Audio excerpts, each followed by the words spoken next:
thank you for coming today and get some wisdom from Barry. Cool. I'm going to turn this microphone over to our Rotary president.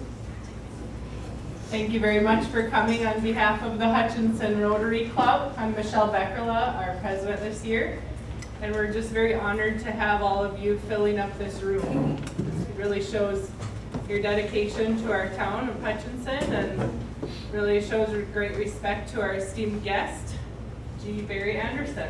Welcome.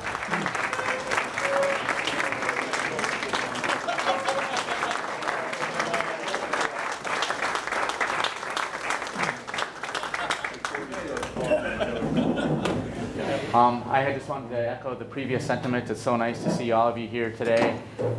What a great honor for such a great benefactor for the city of Hutchinson, who's represented the city so well over the years.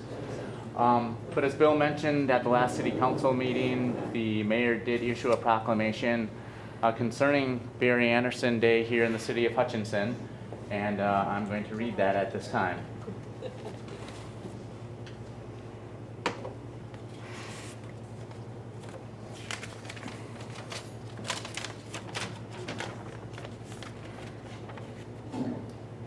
A proclamation. Whereas on May 10th, 2024, Barry Anderson retired as an Associate Justice of the Minnesota Supreme Court after serving nearly 10 years in the position after being appointed by Governor Tim Pawlenty on October 13th, 2004. And whereas Barry previously had served as a member of the Minnesota Court of Appeals from 1998 to 2004, and whereas Barry served with distinction as the city attorney for the city of Hutchinson from 1987 to 1998, and whereas Barry's service to the Hutchinson community goes beyond serving as the city attorney. Barry's service includes time as the chairman on the board of directors of the Hutchinson Community Video Network, and 2 terms as the president of the Hutchinson Rotary Club, along with various other community activities. And whereas Barry is also a frequent contributor to continuing legal education efforts on many levels, including serving as a national judge of the We the People High School Civics Competition and moderating Pioneer PBS's Your Legislators program for over 20 years. Now I, Gary Forcier, the mayor of the city of Hutchinson, do hereby proclaim Tuesday, September 10th, 2024 as Barry Anderson Day in the city of Hutchinson, Minnesota, in recognition of Barry's contribution to the rule of law as a judge of the Minnesota Court of Appeals and the Minnesota Supreme Court, and for Barry's service as city attorney and time spent on various boards, committees, and community activities throughout the city of Hutchinson. In witness whereof, I have hereunto set my hand this 27th day of August 2024, Gary T. Forcier, Mayor of the city of Hutchinson. Thank you. That's very nice. Give me the microphone back. I have to deprive him of the microphone. Thanks to the City Council, the City of Hutchinson, the Mayor, and all of you who have joined us here today.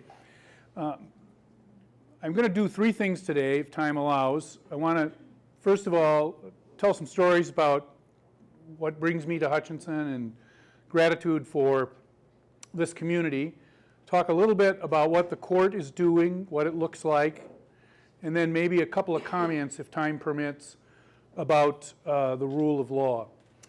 Let me begin with some words of gratitude. When Louise and I moved here in 1984, we had no idea what was going to happen or how things would develop.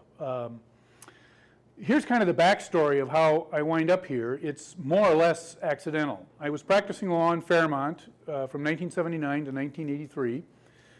As an aside, I've had the privilege to appear in front of 3 wonderful district court judges, 2 of them who began their careers as county court judges and then became district court judges.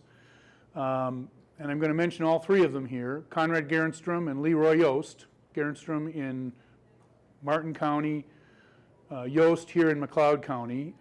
They are unfortunately no longer with us. And then a 3rd judge, Tom McCarthy, who is here today. Where's Tom? Tom, you know, wave to your adoring fans.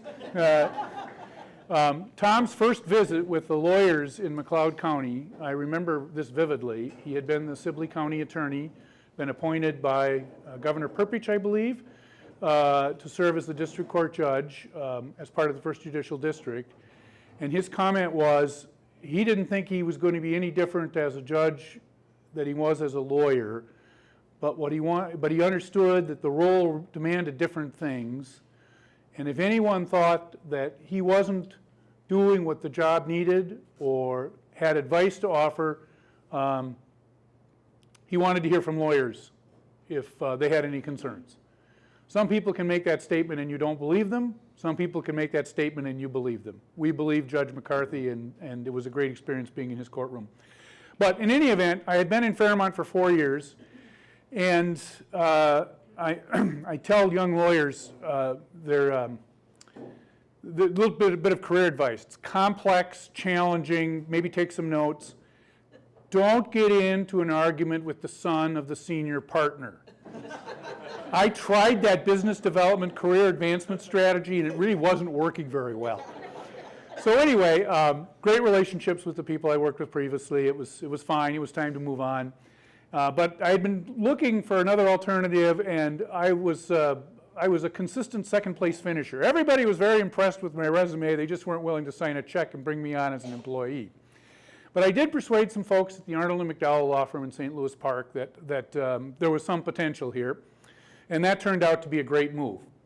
I come to work on, I think it was June 6th of 1983, and I introduced myself around, and then I'm told the partnership has this great plan.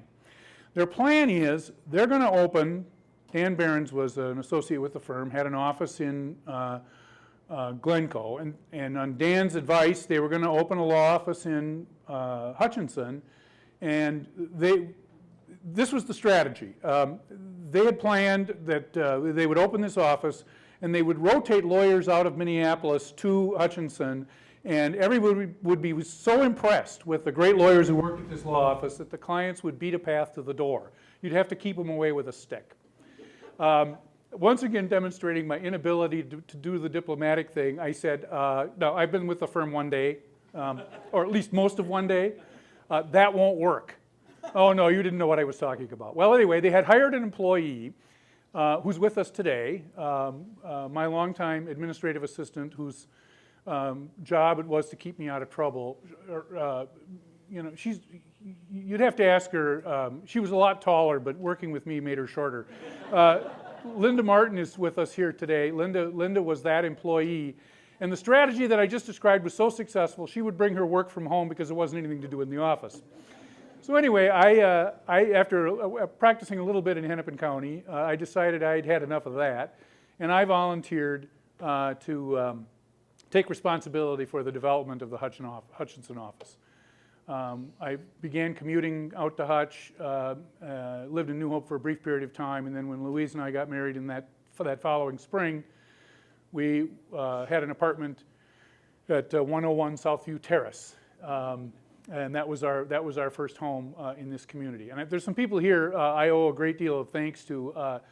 Chris Remical and Tom Like, who were members of the Hutchinson Rotary Club, put the bite on me to join. And they dragged me to my first Rotary meeting where I determined that I was going to follow their advice and continued to be a member until really a couple of years after I went to the Court of Appeals.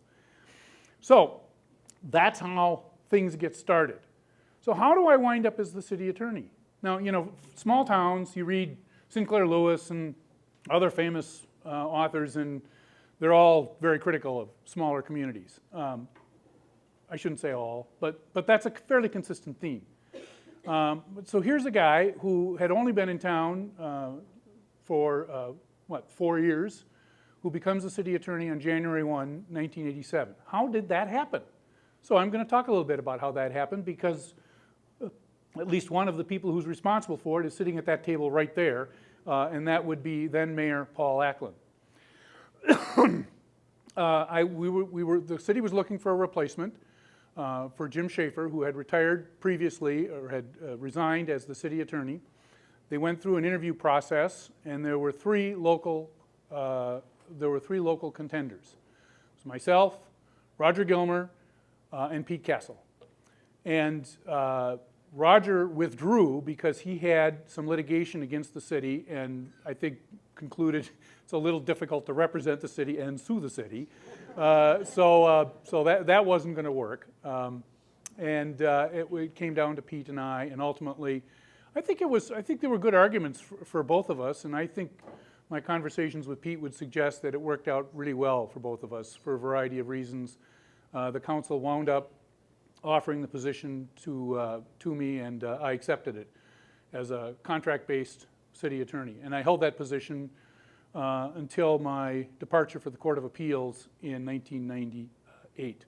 I will say my last official letter to the city, I was going to read it to you. Jill Martin was here. Jill was working part-time for us at that point, but I gave her the letter. She had to, Linda sent her back to work, so, you know, she's still a taskmaster. That was true when she was working for me too, you know, told me where to go and when to be there. But she sent Jill back to work, but this last letter went to Ken Merritt. Where's Ken? Where's Ken? Ken's in the back there. There was some complex bonding question involving how to word the election, how to word the bonding issue on the ballot, and it was a page and a half of legal gobbledygook, but we sent it to him, and apparently we haven't had any problems with that bond issue, at least that I know of, so it must have been successful. During my time here as the city attorney, there were just all kinds of things that took place in this community, and I want to mention a few of them because I think they're significant. One is that we had the redevelopment projects in the downtown area. Now, those two projects were originally Shopko and Econo Foods, and those of you who know some of the history know they've morphed into other things.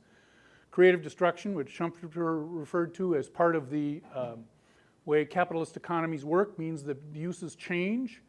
But those projects were anchors to the downtown community, and it was the leadership of the council, the mayor, and members of the council who really made those projects happen.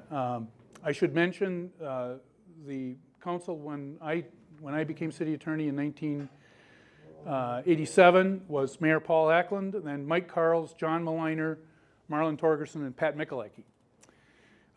One of the things you get with some councils is, there are always divided votes. There's never complete agreement about things, but during my entire time here, working as the city attorney, we had a council composed of different members at different times, but committed to what I would consider moving Hutchinson forward, advancing the community. And you saw this in a variety of ways. I have to tell the Hutch recreation story. This actually predates my time as the city attorney. So I go down and I visit with the city administrator, Gary Plotz.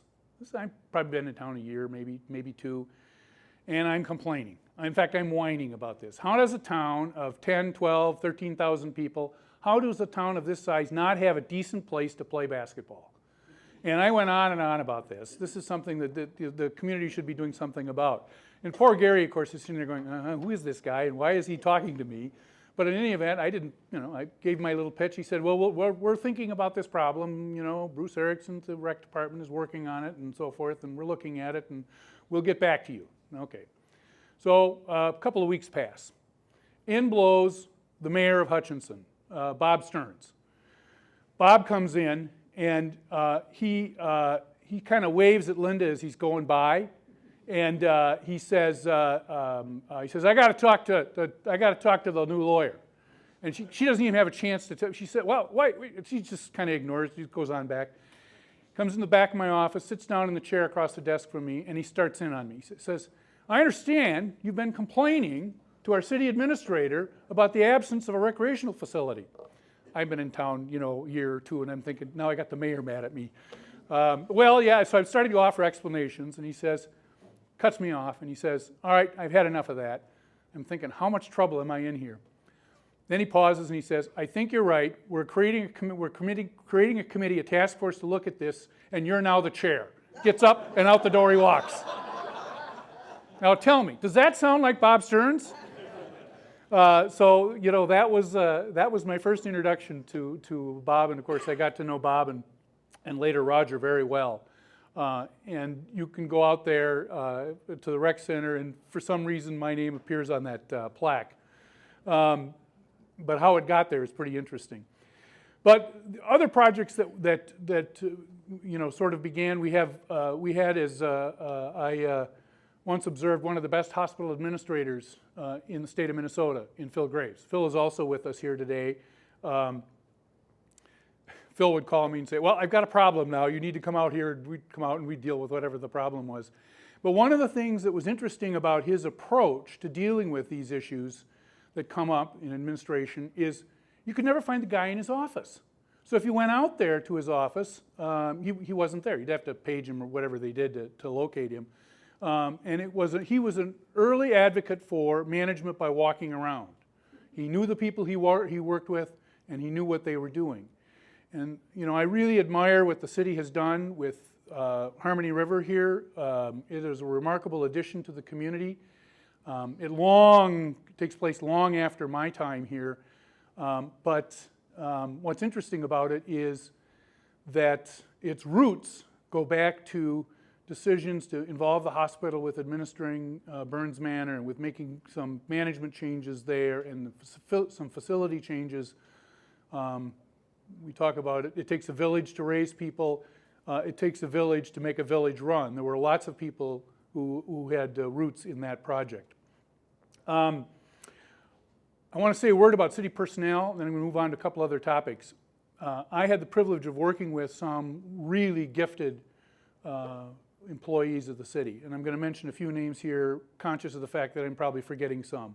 Gary Plotz was a city administrator. Gary, you know, you can get conflicting opinions about city administrators everywhere you go, but one of the things that distinguished Gary was a willingness to hire good people and then to stay out of the way.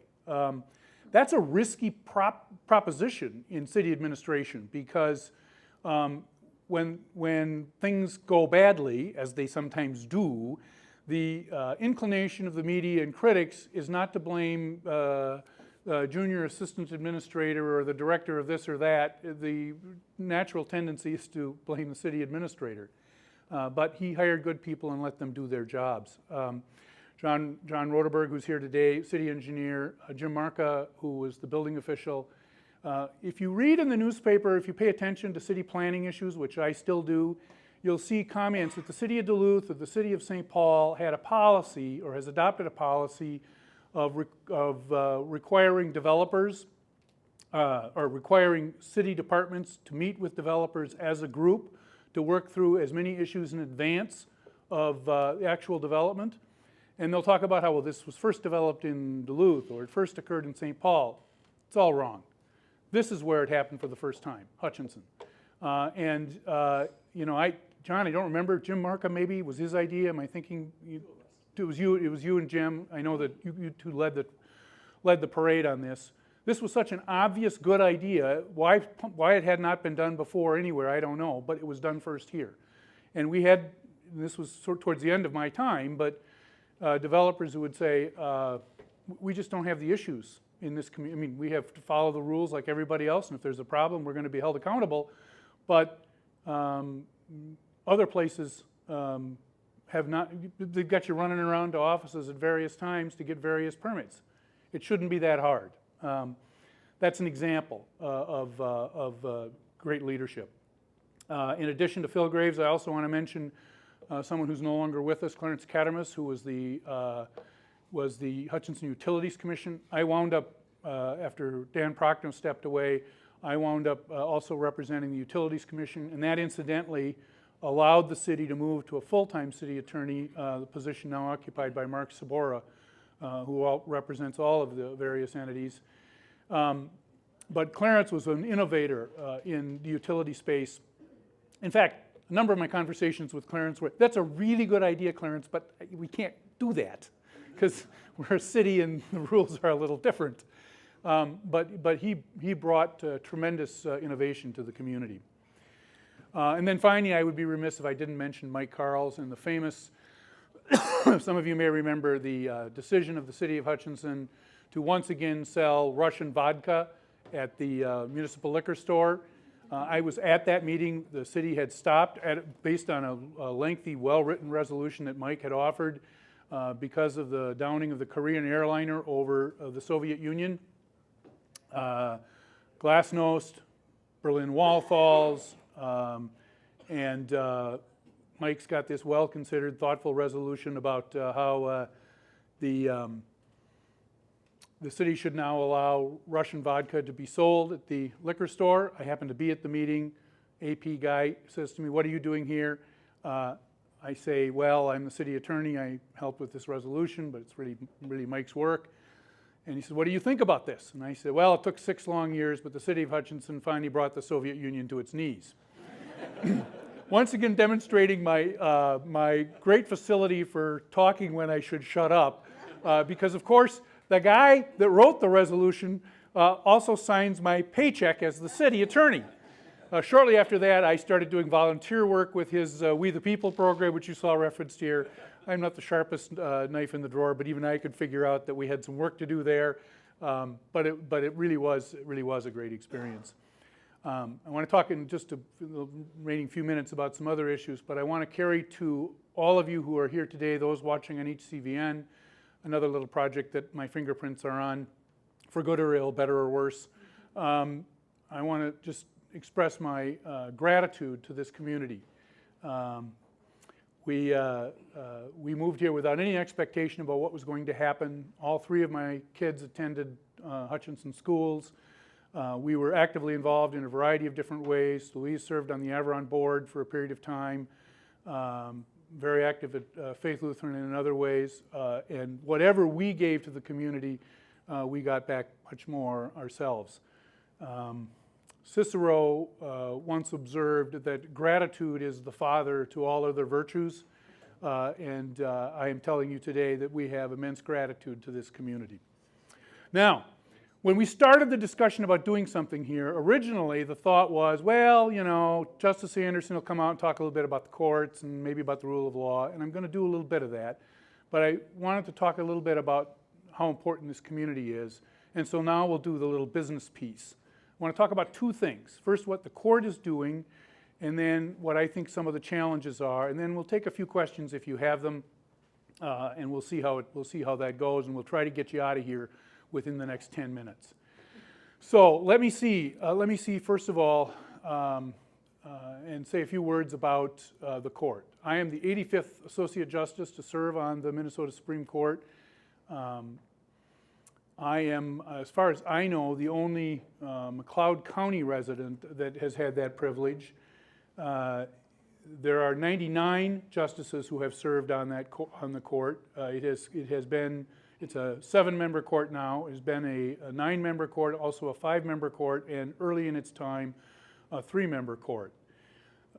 A lot of changes have occurred that some of the lawyers here who've been around a while will recognize, having to do with electronics and service of documents and access to opinions. When I began practicing law in 1979, the way you found out about a decision of the Minnesota Supreme Court is you waited for the newspaper to come out of St. Paul that would be delivered to you in Fairmont, and that would be how you would find out. And in fact, in some cases, one of my jobs before I became a lawyer and later as a young lawyer was to get in the car and drive places to get stuff like copies of opinions or other things because we hadn't thought far enough ahead to write 3 weeks in advance to have them photocopy them and drop them in the mail to you. All of the younger people in this crowd, there aren't that many, but all of the younger people in this crowd are going, what is he talking about? This is all pre-internet stuff. So that's all changed. You know, it's all like today you can get on the court's website, you can see tomorrow morning at 9 a.m. or 10 a.m., tomorrow morning at 10 a.m., any opinions the court has to release will be posted. Get on the internet, you can see what the court decided, instead of waiting a week for the results to get to you. But one of the things that hasn't changed, that if you could transport those first 3 justices, incidentally including Brad Meeker from Meeker County. If you could translate those first 3 justices to today, they would recognize the work that the court does, in the sense that we listen to lawyers argue, we read the written briefs that they submit, and then we write an opinion. That process hasn't changed. It remains the same. And when that opinion is released, there will be various orders. Maybe the district court has to have a new trial. Maybe the Court of Appeals has to consider an issue. Maybe a judgment gets affirmed or reversed. All of those are concepts that would be familiar to lawyers practicing 150 years ago, and frankly, to lawyers practicing several hundred years ago. The language may change, the forms may change, but the work that the courts do is the same. And I have to tell you that I'm very proud of our court. People sometimes ask me about appointments by various governors. In all my time on the court, I worked with justices who had been appointed or elected during the terms of, I think it's 5 different governors. I never once heard anyone ever argue for an outcome, either as a lawyer or as a member of the court deciding an issue, argue for an outcome based on partisan politics or based on some philosophy that is developed as a result of whoever happened to be governor at the time. Are there differences in opinions and differences in interpretation, and are some of us have a more judicial restraint kind of philosophy than others? Sure. But those differences have always existed. There have always been those differences, and there will continue to be those differences. All right, so then I want to take a couple of minutes to talk about challenges. You're a gentleman and a scholar. I'm not going to talk about challenges about opinions that the United States Supreme Court, the Minnesota Supreme Court, or some court, maybe they're even mad about something you did, Tom. I don't know, some opinion that you wrote. But I'm not going to talk about any of that, because we've had controversial legal opinions since the country began, since before the country began. Thomas Jefferson and probably the most important Chief Justice that the United States Supreme Court has ever had, John Marshall. Jefferson and Marshall hated each other. They were cousins. And there was constant friction between them, and friction about opinions that the court was. This is nothing new. Controversial opinions have been issued by courts since the memory of man runneth not. Some of them are proven by time to have been wise beyond their era. Others are proven by time to be mistakes. Because it's a human institution, and I will leave that discussion for another time. But I want to talk about challenges that we might have. So let me start with a visual aid.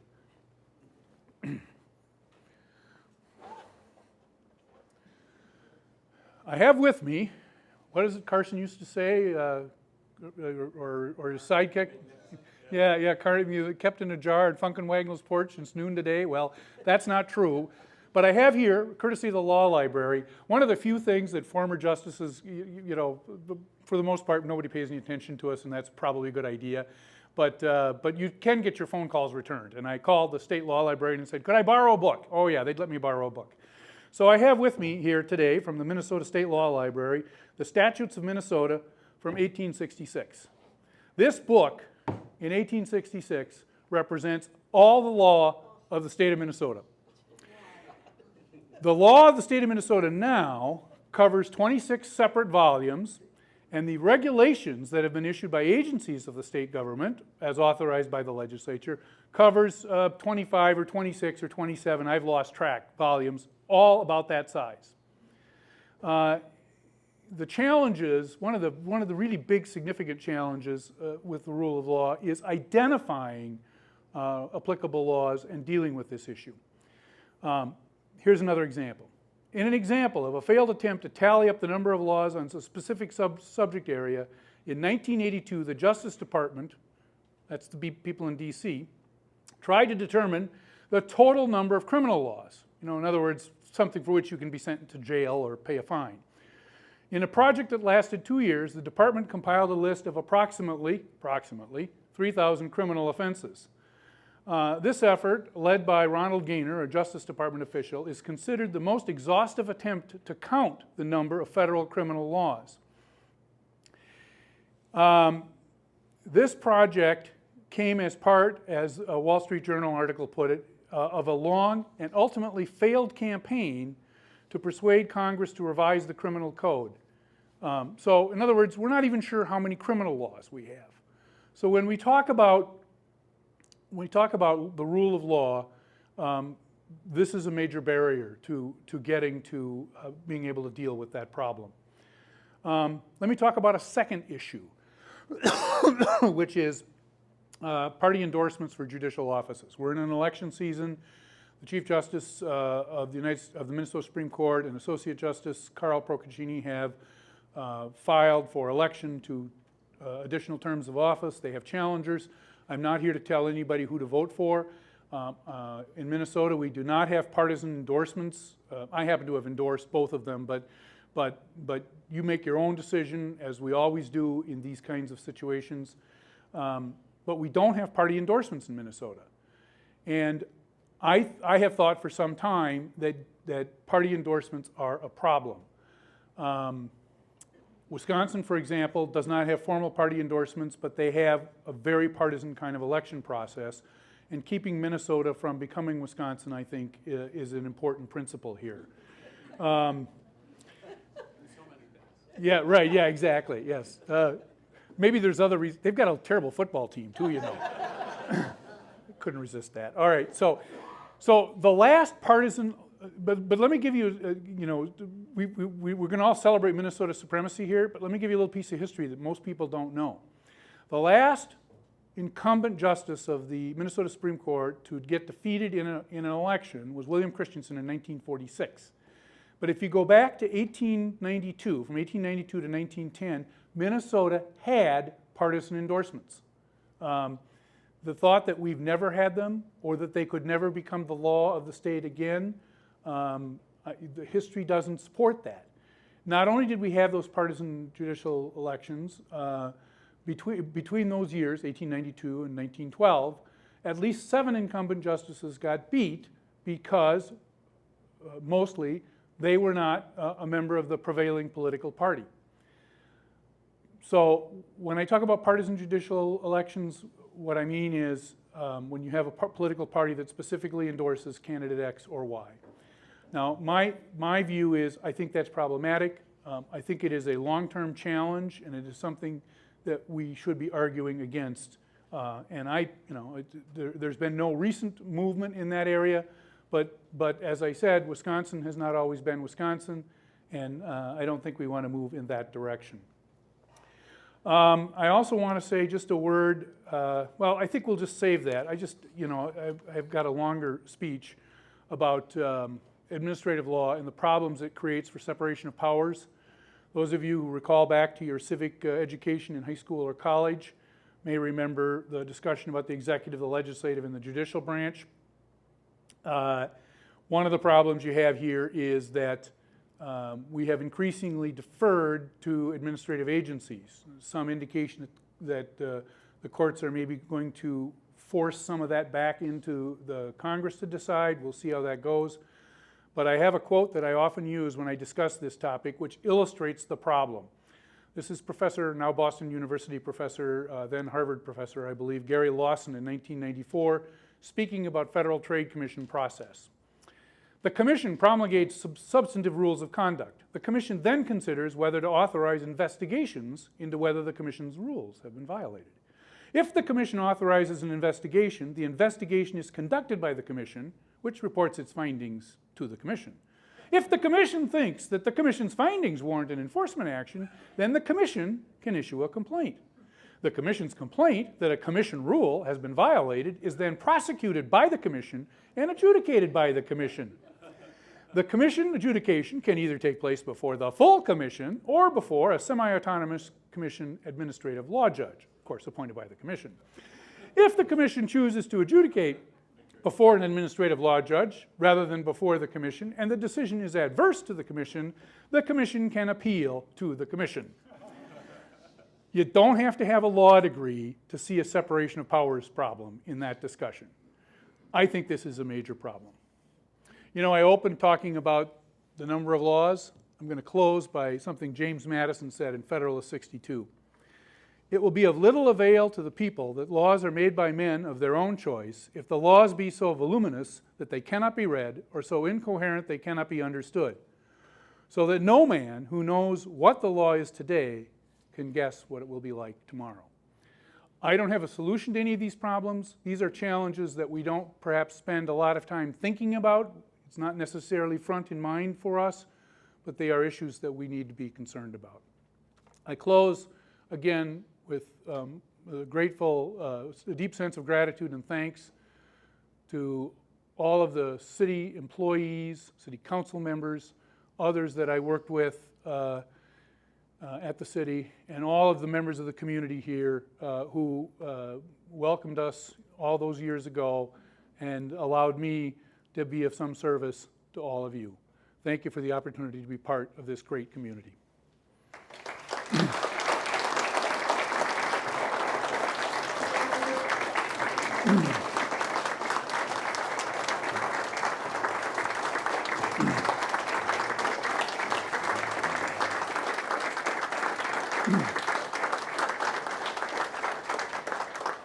So many stories, so little time. We'll take a couple of minutes for questions, and then we'll send you all on your way. Anybody have a question? I have a comment there. I think it's important that people understand the vetting process for fiction. So Bob Ness, who I had the privilege of chairing the search committee, we looked for a qualified member to serve in the legislature. We recommended Bob anyway, but Bob was a terrific member of the legislature for this area, and I still remember I still remember the interview, the search committee interview that I chaired. I said, well, we could just go home now. We've got our candidate. Anyway, he raised a question about the vetting process. This is something that makes Minnesota a little different. We have and there are a couple things that make it different. One is the overall arching thing, and there are other states that have this. We have a non-binding, voluntary judicial selection process that involves a commission that evaluates candidates and forwards the names to the governor. You know, one of the interesting things about this is it is voluntary. Governors do not have to follow it. And we've had, I think most governors have had one or two appointments they've made where they haven't used the process for a variety of reasons, but in general, Minnesota governors have chosen to follow it. And one of the great things about that process is that it does tend to surface qualified candidates, and it does tend to maybe get less qualified candidates from getting to the governor. It's not perfect, but it really is significant. And one of the things that makes the Minnesota approach different, there are other states that have these systems, but one of the things that makes Minnesota different is that the members of the commission are appointed by the governor and by the Supreme Court. And in each of those cases, the people doing the appointing are ultimately responsible to the electorate. Some states use processes where the Bar Association, for example, is involved in appointing people to the commission. I'm a longtime supporter of the Minnesota State Bar Association. In fact, I've agreed in retirement to chair one of their committees. It's looking at some issues. But it's a mistake to have them in that process because they are not responsible to anybody. They're responsible only to their membership. So I think that process works pretty well. Not perfect, but I think it works pretty well. Next question. Any other questions? Yes, sir. What's the most challenging cases that you can recall that came before the Supreme Court? Most challenging cases that came before the Supreme Court. The most challenging cases as a category are the ones where there are separation of powers issues between the legislature and the governor. Without getting into the specifics of any particular case, because I think they're all challenging, is those cases involve fundamental principles. Maybe I can mention one. We had a case some years ago that dealt with judicial financing and, education financing, and what is the role under our state constitution. Chief Justice Cruz Guzman is the name of the case. You can go look it up if you'd like. There's a couple of them, actually. Then Associate Justice Natalie Hudson wrote the majority opinion saying there was constitutional authority to do so. I wrote the dissent that said this is really a political question that belongs to the legislature. Both opinions, I think both opinions are well done. I think they both make fundamental arguments You know, we don't often see cases where you have these fundamental legal principles that are at issue. Often it's statutory interpretation or a question about the evidence. But that was a case where fundamental principles were at stake. And those are always difficult because they don't necessarily break down into nice, neat little categories. Next question. Any other questions? Yes, sir. You mentioned the differences between Minnesota and Wisconsin, that Wisconsin has more political meddling in their appointment process. Can you expand on that? Yeah, so the question's about Wisconsin and Minnesota. And I want to be clear here. I don't think there's anything. I don't think that the water's cleaner on the Minnesota side of the river. It's just a function of the way things have developed. There are some things in their system that make it a little more challenging.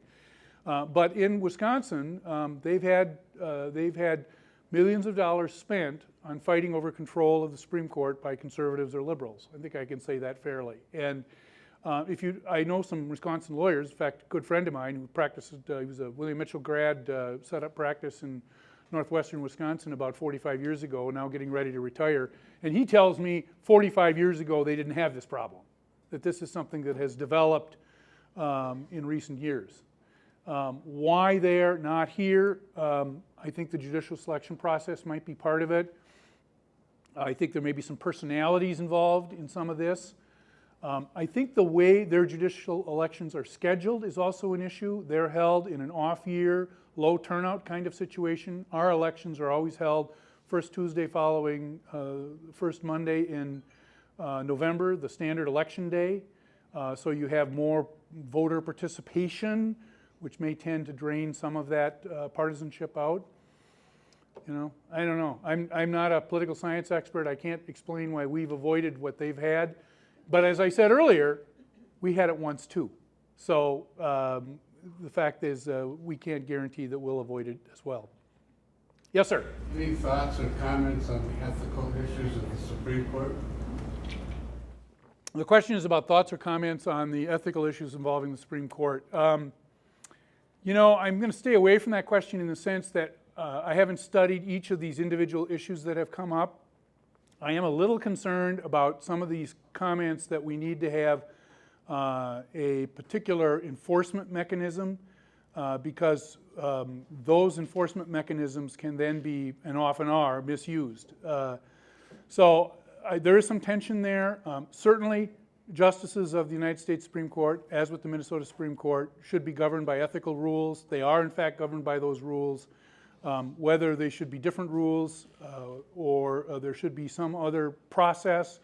One of the problems with terminal courts and ethical rules is you have to deal with the possibility that people will use those rules for adverse partisan interests. Now I'm speaking of partisan here not in the political sense, but in the sense of seeking to advance the cause of their particular client.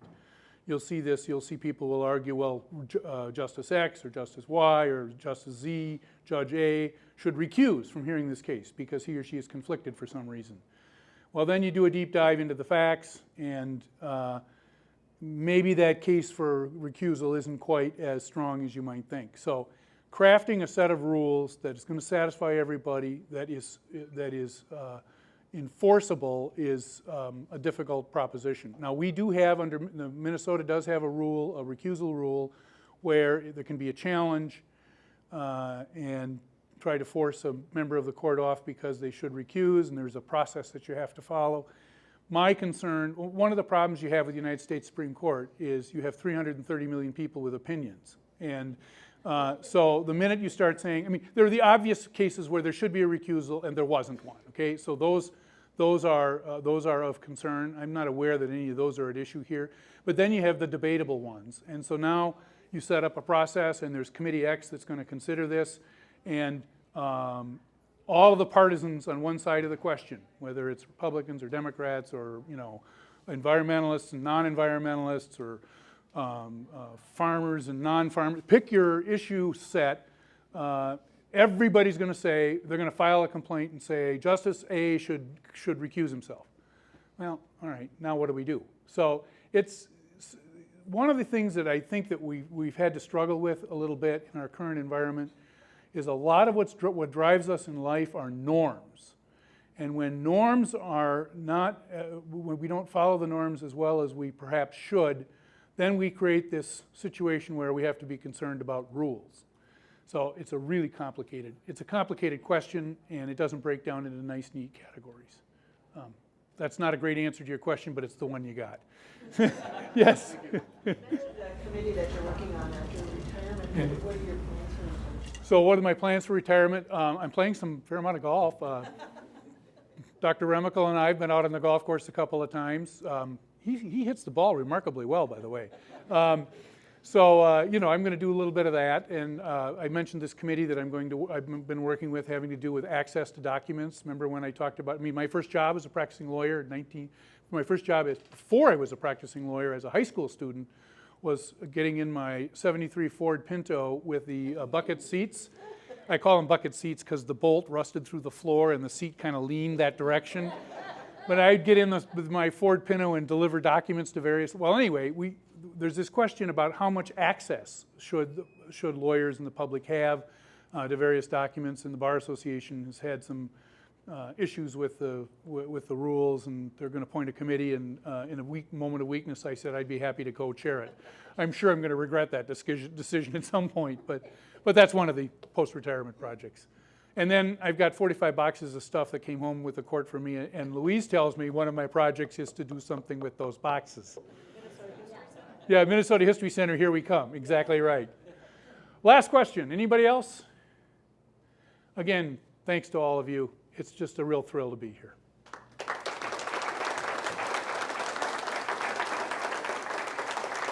My official Rotary Club tag.